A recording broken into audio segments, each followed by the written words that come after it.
大家好，我是猫盾，今天我们来聊驾驶重型机兵的守护者提费斯。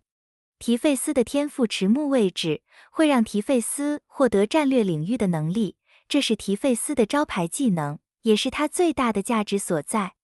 战略领域2回合才能发动一次，发动后会对指定地点产生一个3×3范围的领域地形，之后还可利用剩余移动力继续行动。战略领域会使停留在领域上的友军遭受伤害降低 15%。潜能3的提费斯还会使领域内的队友造成伤害提升 10%。战略领域除了可以和提费斯的其他技能联动外，它还有一个很好用的地方，那就是可以灭火。战略领域拥有最高的地形优先级，它可以用来覆盖其他麻烦的地形效果，比如常见的地火和雷涌的地形。这些地形有多麻烦，相信大家都清楚，所以如果有一个能直接清除地形的角色，就会让通关变得更容易。接下来我们来看提费斯的技能。提费斯必带的被动技能是身先士卒，它会使提费斯受到的伤害降低 10%， 并且战略领域里没有一名友军，提费斯的反击伤害还会提升 5%， 最多提升 15%。守护者的工作就是扛伤害和打反击，所以这项核心增减伤技能自然也是提费斯必带的。提费斯第2个会带的必定是一个援护类的技能，而这个技能可以有2个选择。第一个是比较轻便的 EAP 的护卫，护卫可以为周围2格友军，抵挡突击与射击武器的攻击，每回合最多发动2次，效果持续2回合。使用后，提费斯会获得1层抵御，使遭受的伤害降低 15%。练度比较低的提费斯，如果关卡没有什么特殊需求，就可以带这个技能，因为它可以让提费斯变得更耐打。护卫的另一个好处是，技能的冷却时间和可持续时间是一样的，都是2回合。这么一来，提费斯就可以无空隙地使用援护技能。第2个援护技能的选择是 2AP 的无可僭越。无可僭越的基础能力和护卫是一样的，都是可以替周围2格的友军抵挡突击或射击武器的攻击。但无可僭越还多了一项功能，让战略领域获得2回合此阻力场的能力。此阻力场会使敌机经过提费斯和战略领域周围1圈的范围时，需要额外消耗1点移动力，并且还可以令飞行背包穿越障碍的能力失效。说白了就是无可僭越，比护卫多了一个可妨碍敌机移动的功能。领域周围1圈，加上提费斯周围的1圈，就是2层障碍。即使你有4格移动力，也会变成只能走2格。这会让敌机难以从提费斯的身旁绕过，去攻击后方的队友。可以很好的把手短的格斗家防守住，变相的解决了守护者无法援护格斗攻击的问题。这个功能在 PVP 上尤其有用，可以防止我方后排的战术家或狙击手直接被格斗家突袭，是 PVP 常带的技能。在 PVE 上，阻碍移动可以用来阻挡追兵，是需要保护 NPC 脱离关卡时很好用的技能。另外，在一些阵地防守战需要阻止敌机入侵的关卡，提费斯也能很好的守住一个方向。总之，遇到有需要阻碍敌人行动的关卡时，就可以将护卫替换成更高级的无可僭越。提费斯的最后一个技能位置，则是看关卡的需求去决定带什么。当中 PVP 比较常带的就有 EAP 的指令技制空封锁。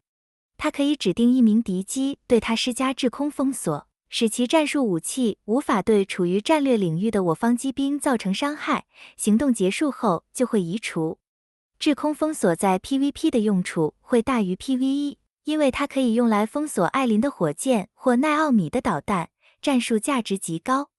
虽然技能只能短暂的封锁1回合，而且还有2回合冷却时间，无法完全封锁战术武器。但有时这1回合就能买到足够的时间，让我方去扭转战局。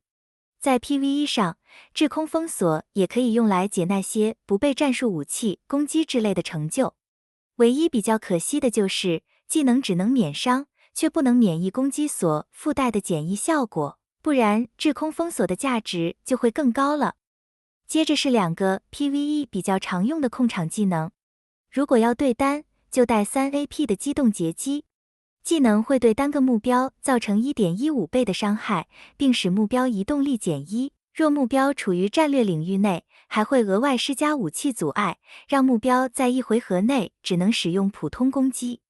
由于技能没有冷却时间，3AP 的消耗也是每回合都能负担的，所以可以在多打1时，配合队友将敌机围剿在战略领域里。如果要对群，就带提费斯的大招4AP 的战中。技能会对3乘以2格范围内的所有目标造成 0.6 倍的范围伤害。若目标处于战略领域范围内，还会额外震慑目标1回合。这是个和白月大招、岁月类似的技能，它们都能使一定范围内的敌机无法移动。白月的震慑有多好用，就不必再解释了吧。提费斯的技能胜在不需要潜能3，就能拥有一定的震慑范围，而且也不用打爆人就可以触发。在使用门槛上会比白月更容易，但缺点就是缺乏灵活性，因为战略领域3回合才能用一次，提费斯无法随意改变可震慑的位置，而且震慑的持续时间也只有1回合。以上就是几个提费斯常带的技能，由于只剩最后一个技能位置了，所以也只能按关卡的需要，在这几个技能里挑选自己最需要的来带。剩下的2个技能都没有以上的重要，所以基本都不会带。接着我们来看算力的分布，该麦1区是守护者的通用技能，只要把算力1的手臂不区开了就好。提费斯的重点会在该麦2区，该麦2区算力1的战略领域持续时间+1是必开的，这样提费斯就可以无缝的释放战略领域。算力7的援护防御不再有发动次数限制，这也是守护者必开的基础技能。平民如果只把提费斯当成一个解成就的对策卡，那么1+7就可以用了，不必投入任何仿生超导体。算力10可让部署战略领域的释放距离延长1格，一般的情况下比较少用到，因为提费斯更多是把战略领域放在自己的脚下来进行防御战的。只有在需要移动的场合、需要支援队友的场合，或用来阻止敌方前进时，才会将战略领域部署到较远的地方去。特别是有潜能3的提费斯，战略领域还带有增伤的功能，可以用来支援队友提升攻防。这种情况一般在 PVP 比较常发生，这时候释放的距离就会很重要了，因为提费斯的脚程是绝对追不上轻型机兵的。算力13会使战略领域内的友军免疫位移，禁止援护和禁止被援护类的效果。